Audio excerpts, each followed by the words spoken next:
Hello and welcome to another knitting pod. I am Lena and I am excited to sit down with you guys today. I missed last week without any forewarning and I apologize for that. I just sometimes life gets in the way of podcasting. It's quite a shame, but here we are today.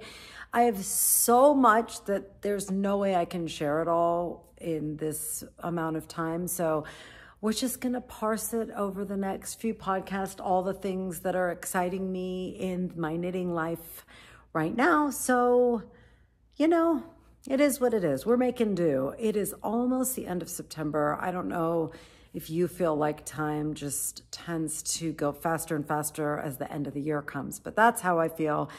I'm trying to just slow down mentally and enjoy it because from like October to the end of the year is just my favorite time of the year. I love the cold weather. I love skiing. I love all the holidays and celebrations. So I cannot wait. And to boot, it's knitting season. So, who are we kidding? It's always knitting season. But anyway, focus. Let's jump into the very mismatched outfit I have, but I wanted you to see this on my head and I had already put this on because it's like 80 degrees outside, hotter than I would like. Jessica and I are very ready for sweater season, but not quite here.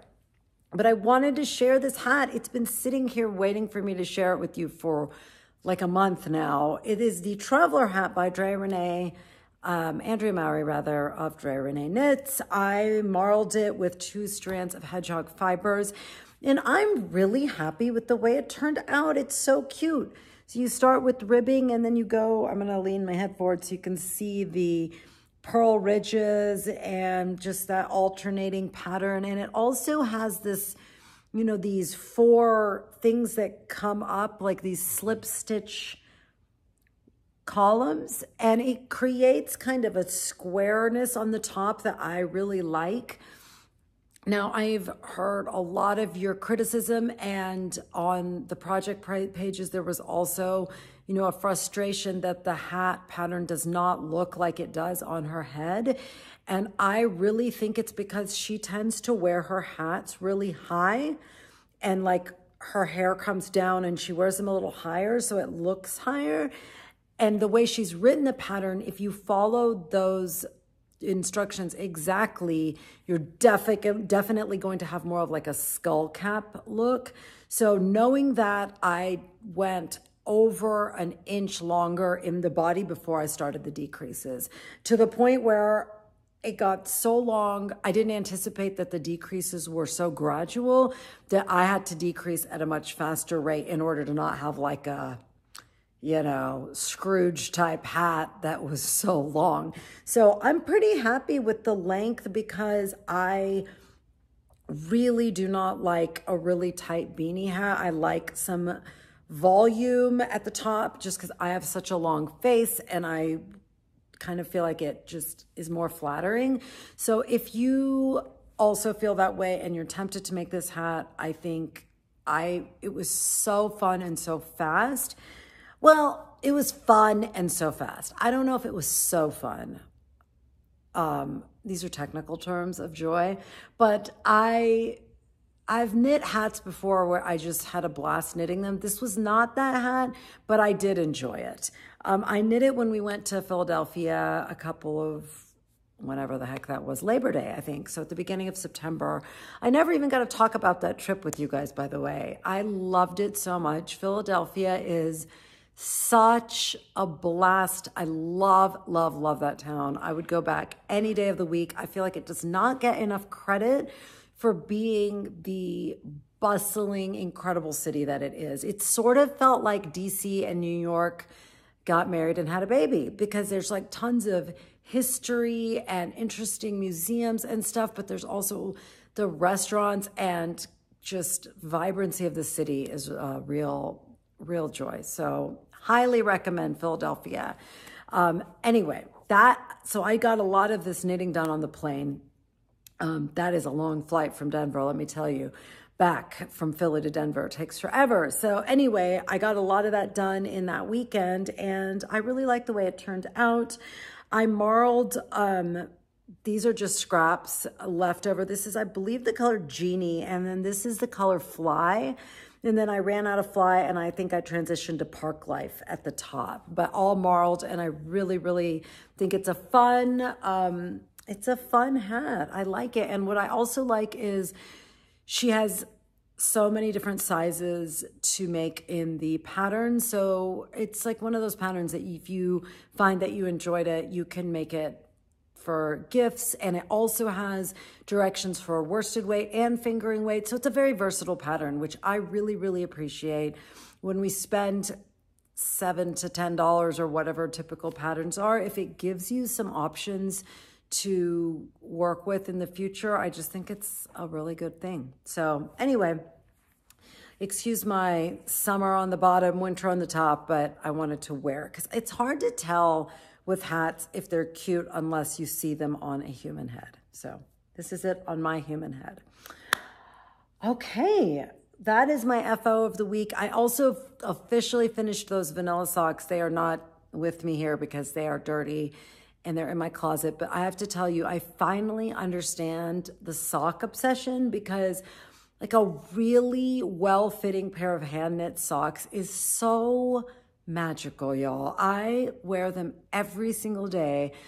They're just so cozy and snug, and every time I put them on, it just feels like a little burst of happiness. And those are the kind of things that really, it's what I love about knitting, is that whenever I use something that I made, it brings me so much joy. And getting to put a pair of socks on that I knit every single morning, I don't get that. Like, when it's not winter, I'm not grabbing a cardigan or I'm not grabbing a shawl. So the socks are just like my way to keep connected and wearing my knitting. So I am really keen on making another pair of just plain vanilla socks. I really want some self-striping yarn. If you guys have any suggestions on that, please let me know what your favorite self-striping yarn is.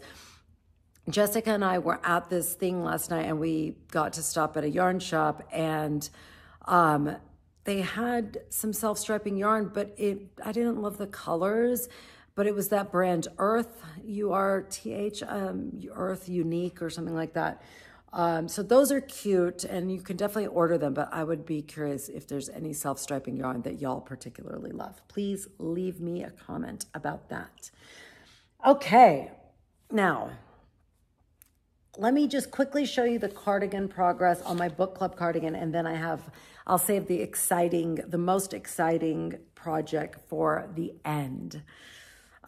This is my book club cardigan, you guys. It is coming along. I finally finished the body. I actually don't remember where I was. I think last time I was working on the sleeve. So you've seen the body finished, but I finished the first sleeve, and I'm happy to say okay,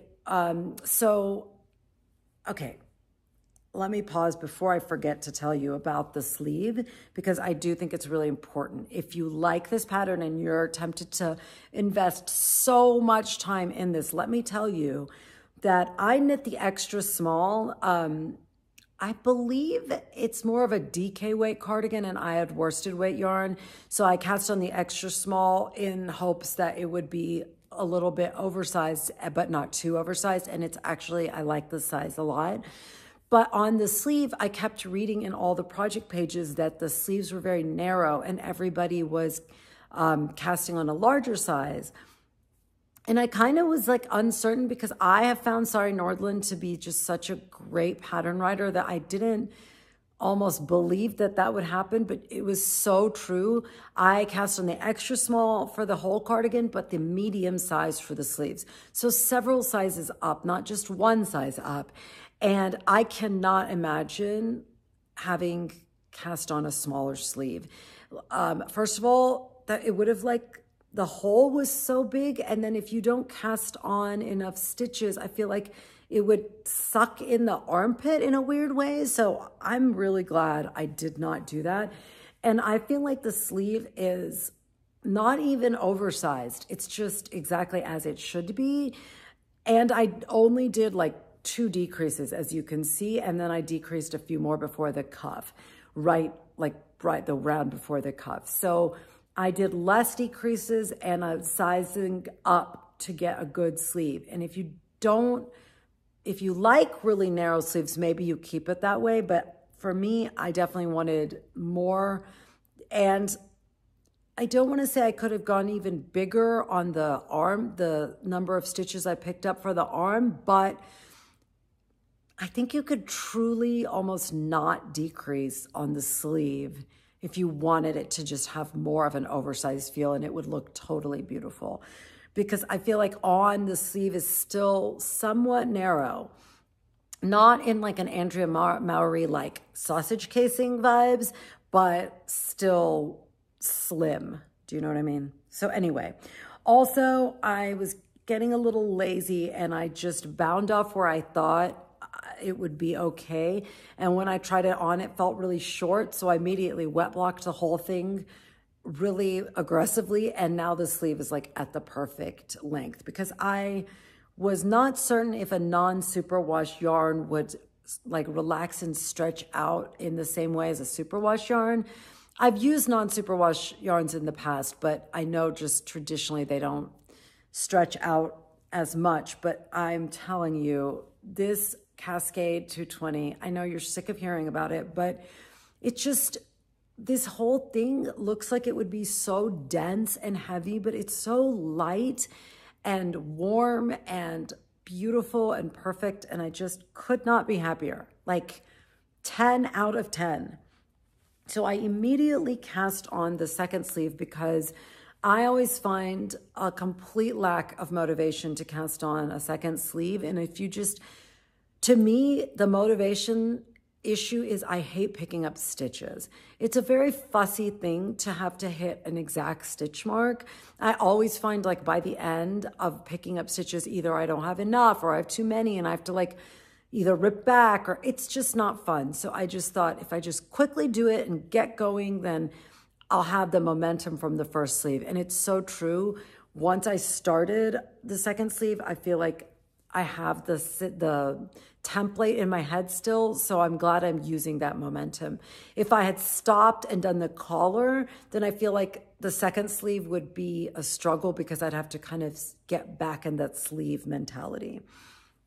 The other thing I was going to say is that I told you guys how much I was loving the cabling because there's enough variety with the moss stitch and the seed stitch and the antler cables and these diamond cable pattern. It's enough variety that it's interesting, but still like soothing. It's not impossible to keep up. Do you know what I mean? But then once I got to the sleeve and the small circumference cabling, it's like a whole different ballgame. It's just not as fun because either you use Magic Loop and you're having to fuss with the cord all the time, or using smaller circumference needles and it's just a little bit tighter squeeze to do the actual cabling. So I tried both. I've started on the long Magic Loop and I found that to be unbearably annoying. So I switched to my shorties and I prefer that. The only cables that I find are a little fussier with shorties is the 2x2 cables. The 2x1 are absolutely no big deal. And this pattern, I think it's like every 4 rows is a 2x2 cable. So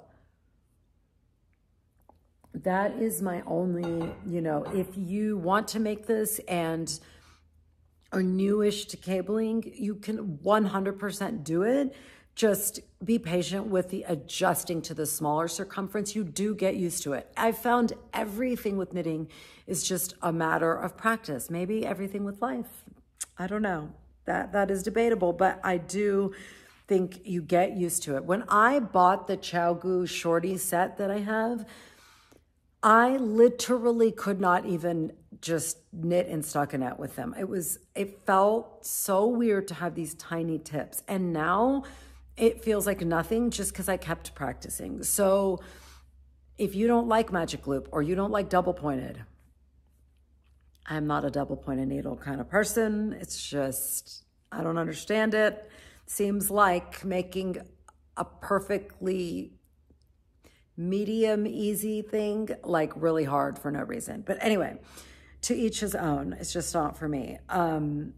But even then, I'm sure if I practiced it, it'd be fine. So those are my thoughts on this. I wanted to tell you because I think it's important to be well informed of a project if you're going to spend tons of time and money on a cardigan. And of course, you know what I'm about to say is the Cascade is only $11 a ball. So this is like the best deal for a hand knit ever. But I just cannot wait. I feel like this, my goal was, I'm not keeping up with this goal.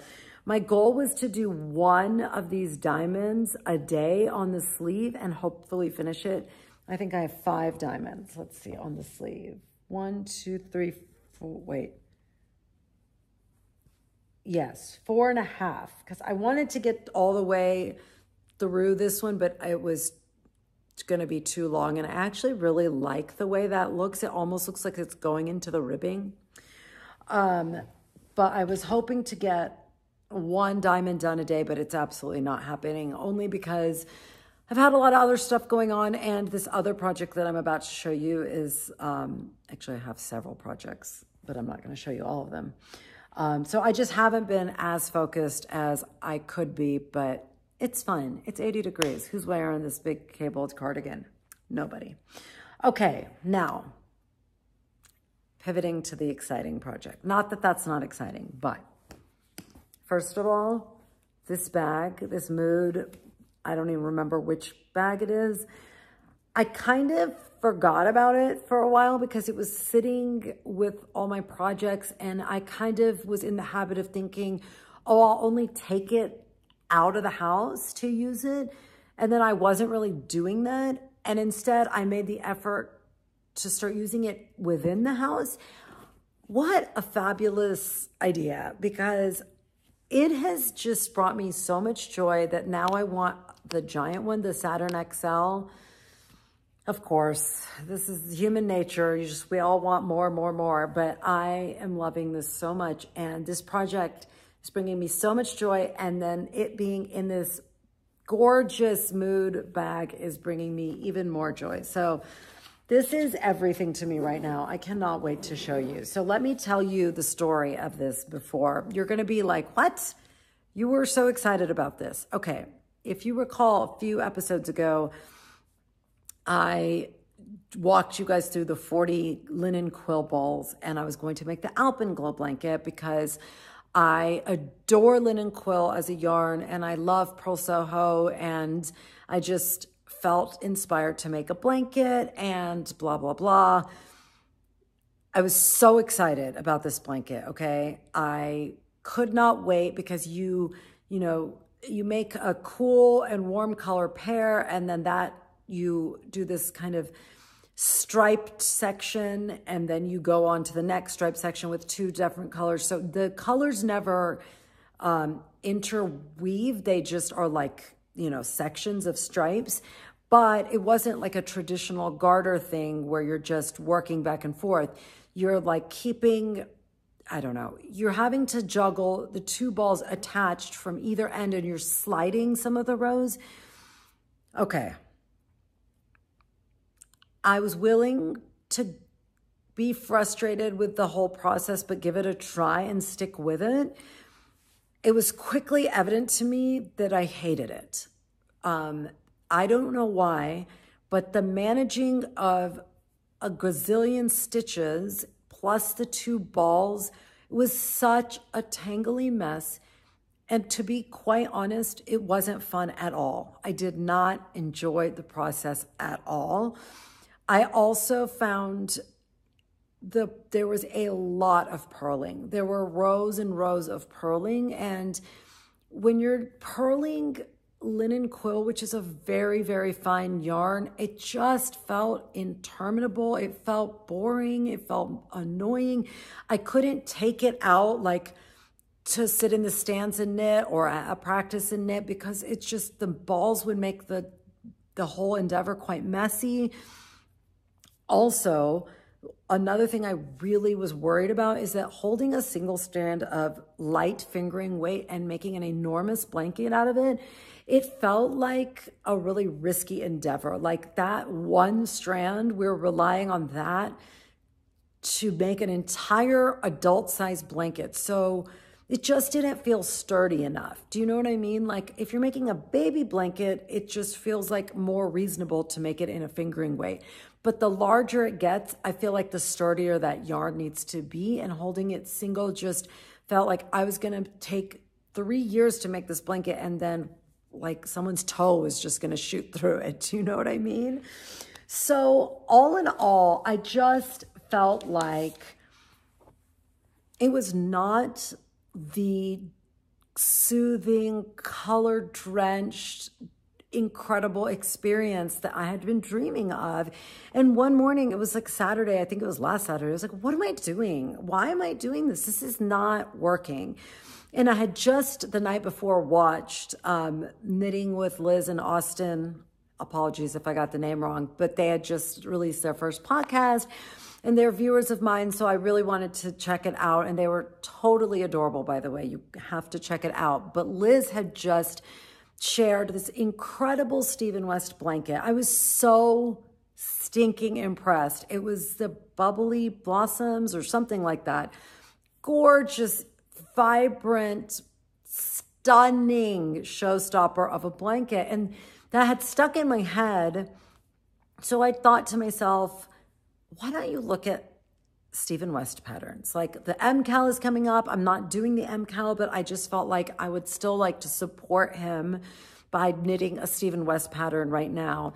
So I started looking and I came across the Rain or Shine blanket.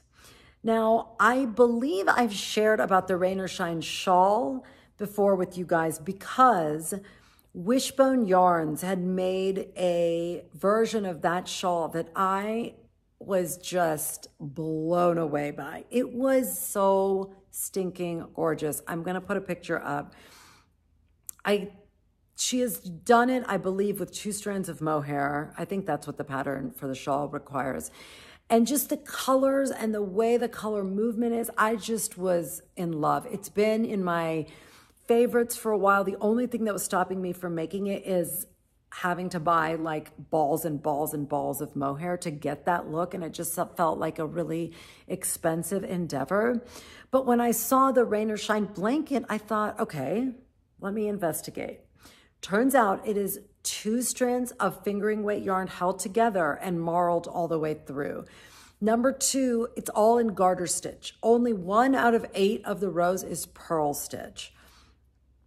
And the way the color play happens in that blanket is that you're marling like 2 yarns together, then you drop 1, then you add another in. So it's faded and marled at the same time. And that was just so much closer to the color experience that I wanted, because the color experience of the Alpenglow was just like one section of 2 colors. And that can kind of get boring after a while. Like the thing that keeps things fresh is when there's a lot of change in the colors. And so I thought, okay, I'm going to try this. I ripped out the Alpenglow and I cast on the Rain or Shine. And y'all, it was a true life lesson in listening to what you need, not what you said you were going to do. Because it's okay to change your mind. It's okay to try something and be like, I actually don't like this at all. I'm changing my mind. I'm going to do something else. Whether it's in knitting or any other part of your life, you are allowed to change your mind. And when we actually do that, good things happen. Because you guys, all those words, let me just show you. The problem with this is it looks like a shawl because you're making it on the diagonal. So let me hold it up. If I can hold it, I just need to stretch this part out because I started down here with the bright reds and oranges. But it will look like this. Okay, that works a little bit better. How incredible is this, you guys? Look at this color fade, okay? So we started here with like the bright reds and oranges, And I am just following because I just was so keen on beginning that I'm trying to show you. It's like wanting to curl on the cord. I just am following this order. This came with the mini skeins. And when I looked at this and I'm thinking to myself, I don't think I can do better than this in terms of building the fade. And I don't need to just for doing its sake. Like, I really think this is such a beautiful way of setting up the colors.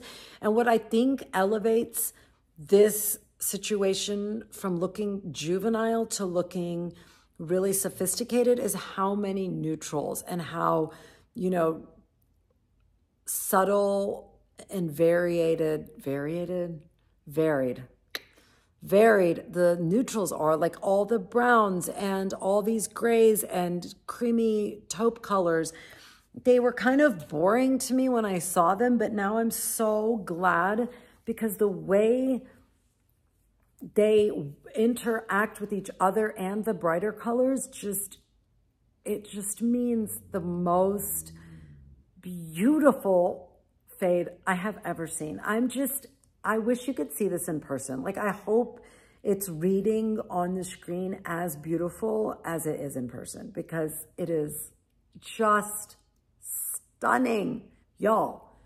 And it is so much fun to knit. I just cannot tell you how much fun I'm having knitting it because I live for colors interacting with each other, and every section you get to change a color and see how that color plays with the next color. And it just, if you like color, I could not recommend this combination enough. This combination of this linen quill pack plus this Rain or Shine blanket, because I have marled a ton in my life. I mean, clearly it's like a fun way to play with color. And what I like to do is use hand-dyed, like speckled yarn. That's how I've always done it, because then, you know, you get this interesting kind of movement of colors, and it kind of,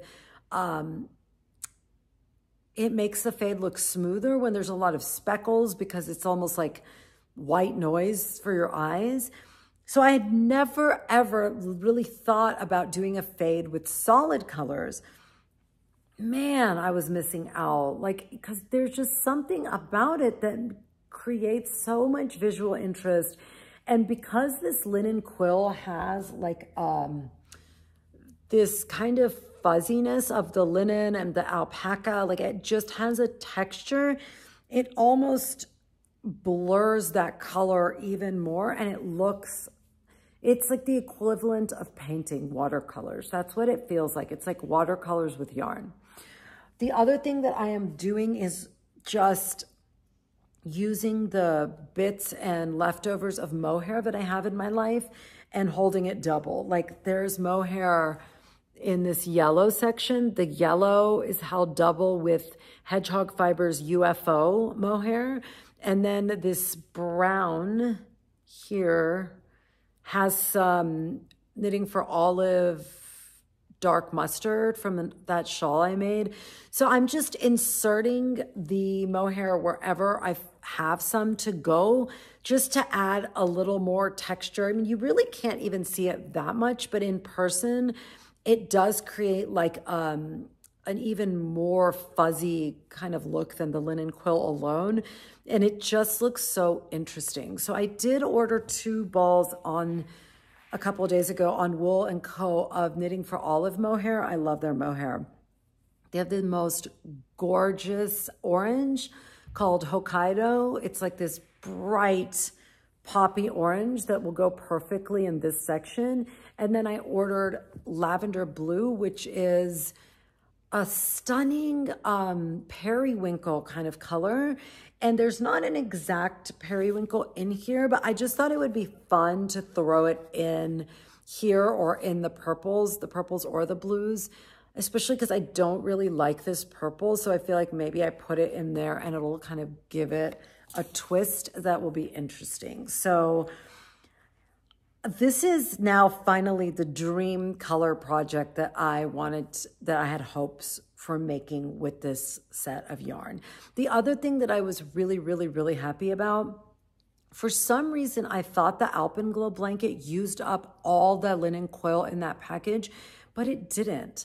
And I was really bummed about that, because one thing that frustrates me as a knitter is how I buy yarn for a project and then inevitably have leftovers. And that's how the stash just keeps growing and feeling out of control and feeling like I can't keep it to a manageable space. So I really wanted to use up all this yarn. And because this blanket is held double, the adult, like the large size, uses up all this yarn and then maybe a little more. And since I have tons of random linen quill in my stash, I have enough to make it with all this yarn and finish it with whatever I need to do to finish it. So this is my happy place right now. I was telling Jessica yesterday about it, and I didn't want to send her a picture. I wanted her to see it in person. I unfortunately wasn't able to take it, so she didn't get to see it in person, but it's just too good. Like, you can't describe how pretty it is. It's one of those projects where I keep making my family stop and admire it with me. The only person that participates thoroughly in the Admiration Society is my daughter. She thinks it's just as breathtaking as I do. So, you guys, this is, if I were not bound by all my other FOs, not FOs, UFOs, I would be knitting on this constantly. It's just that much fun. And like, there's small details are what make him so brilliant to me. Like the way that this is a slip stitch, I wasn't sure how this was made, because in some of his bubble patterns, you drop down and knit into a row below. And so I wasn't sure if that was the method he used, but instead he used a slip stitch. And in each slip stitch, I'm trying to find the right here. You can really see it here.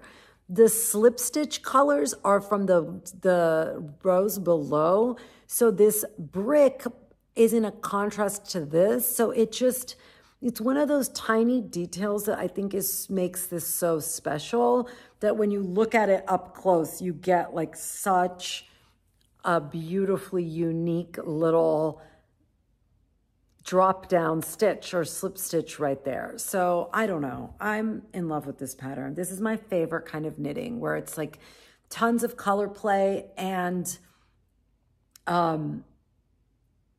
the knitting is actually really simple. It's just a garter stitch.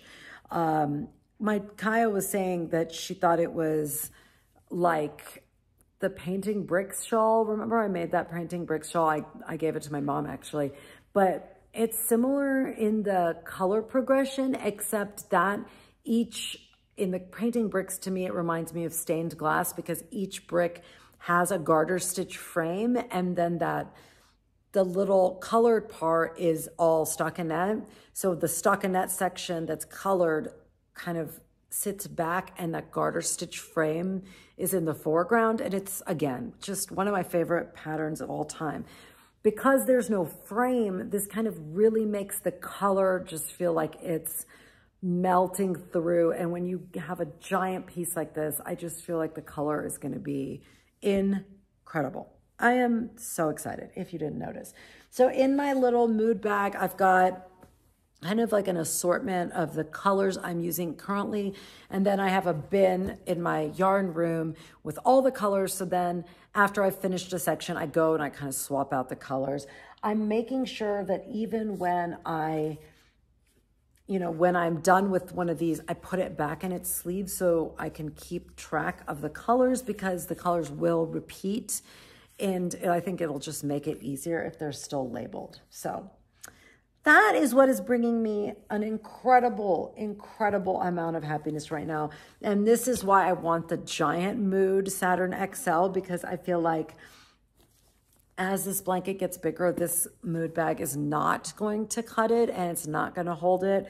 But I just cannot justify spending $180 right now on the mood bag that I want. So maybe sometime in the future. Okay. Whew, I'm tired. My voice is tired of talking. So that's all the knitting I have for you today. I hope you enjoyed catching up with that. If you are up for a little book and show talk, let's do that for a bit, because I do have a show that I really enjoyed that I wanted to share with you. My husband and I tried to watch this show some time ago, but we did not, or I really did not like it at all. It had a very grimy feel to it. And the mood of the show was very eerie in the first episode. And I did not like it. And so we stopped watching it. It's Sharp Objects on HBO Max. It is a book by Gillian Flynn, the same author, the author that wrote Gone Girl. So just really good at suspense thriller kind of stuff. We just couldn't find anything to watch, and we love suspenseful shows. So we thought, let's just try it again. Oh my goodness. I am so glad we did. It was so entertaining, y'all. It's one of those shows that we finished like a week and a half ago, and it still lingers in my mind. Amy Adams, that beautiful redheaded actress, she was in it. Patricia Clark, who's an incredible actress, was in it. It was so well done. So the cinematography was beautiful. It's just a really good show. I really think you should either read it and then watch it, because that's what I wish I had done. But alas, I already saw it. But I cannot recommend that show enough. If you guys have any other suspenseful shows that you are enjoying or have enjoyed, please tell me. I'm like so in the mood for that right now. As far as books, I feel like I've kind of been bumbling around. Like nothing has knocked it out of the park for me lately. I'm tempted to read the new Sally Rooney book, Intermezzo. I had read some of her books in the past, like Normal People. I enjoyed that one. But I was never like, oh my gosh, Sally Rooney, super fan, like a lot of people are. But this book is getting so much buzz and hype and so much press, like in the New York Times and all that. So I'm tempted to read it because it does sound very interesting. I hate bandwagons, so I might try to resist, but that feels kind of silly. So I might try it. The other one that I'm also weighing is the new Elizabeth Strout book called, I think it's called Tell Me Everything. I don't know if you were fans of the Olive Kittredge short story collections that she's written, but I loved the original Olive Kittredge book.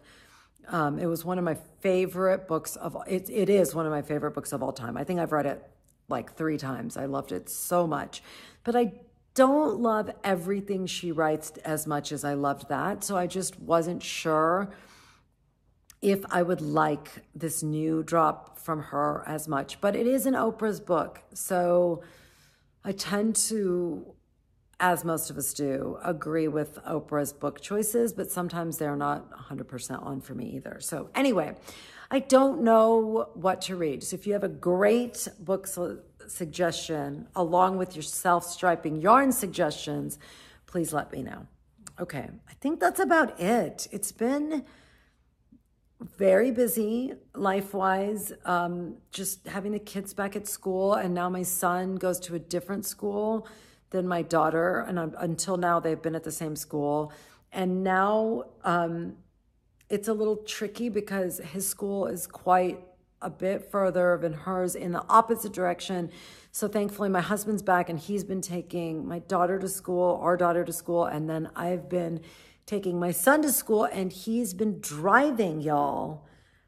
I tell you what, I never in a million years thought I would be capable of teaching anybody to operate a motor vehicle, but I am so proud of myself. I basically taught him to drive because my husband took him for the first time, but then he left town for a month. So it was like, what you gonna do, girl? You gonna teach him or not? So I taught this boy to drive, and now he's been driving in like morning traffic in Boulder, which like Boulder proper, where his school is, can be very congested and trafficky and stressful driving, but he's doing an incredible job. So I am so excited. Like, it's this weird feeling that I thought I would feel really depressed by his burgeoning independence, but it's really been so beautiful to travel this road. And like, I feel like I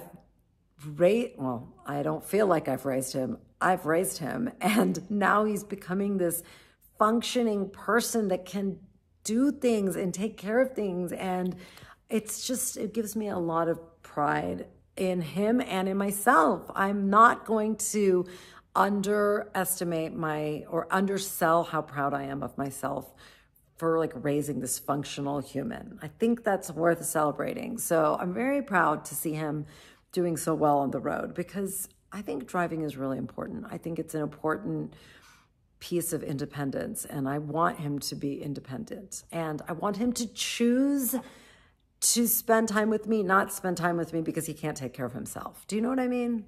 I think that's an important distinction to make. Other than that, one thing I've really been trying to do is make time for my friendships. I know this sounds kind of silly, but it's one of those things. Number one, I love to be by myself. I love solitude very, very much. And when you like to be by yourself, it can be easy to just kind of not put friendships as a priority, because life is so, so, so busy in so many other realms. But I've really just decided that, like, number one, to only invest my time in people that really, really enrich my life. Because I like solitude and because time is so limited, I do not have time for superfluous relationships. And number two, with those people, they are worth sacrificing for. So last week I didn't tape because I had lunch plans with a really good friend that I hadn't seen in a month. And then Jessica was like, do you want to get coffee? And I really wanted to see her in person and chat. And that meant not taping a podcast because I didn't have time. But that's what I chose. I prioritized a friendship over like a thing I am very dedicated to, which is my podcast. But I've just realized, like, as I get older, how much my friends mean to me. And if you don't invest the energy and presence with those people, then when you really need friends, you're not going to have friends. You know what I mean? Like, it's easy to be like, oh, I'm too busy. But there's going to be a time where the people that keep me busy are in college, not wanting to spend time with me. And I will be really sad if I haven't spent time with my own friends. You know what I mean? So I have been it is just exponentially improved the quality of my life to do that. So I am making time for that. Jessica and I went to dinner last night and we did this wine walk, and it was so much fun, even though we didn't do as much wine walking as sitting and eating dinner and chatting. But whatever got us there, right? It really filled my bucket. So just, there's more ways to take care of yourself than, like, I don't know. Sometimes I think when we think take care of yourself, it's like exercise, eat well, like do all the hard things, but do the joyful things too. Okay, that is all I will say about that. I hope you have a joy-filled weekend ahead of you, filled with knitting and friends and loved ones. I really, really hope you do. Enjoy the last remnants, I hope, of summer. If you are in the States, I am just counting the seconds until cooler weather comes and some beautiful fall weather before the snow. I have missed you guys. Thank you for spending this time with me, and I will see you again next week. Bye.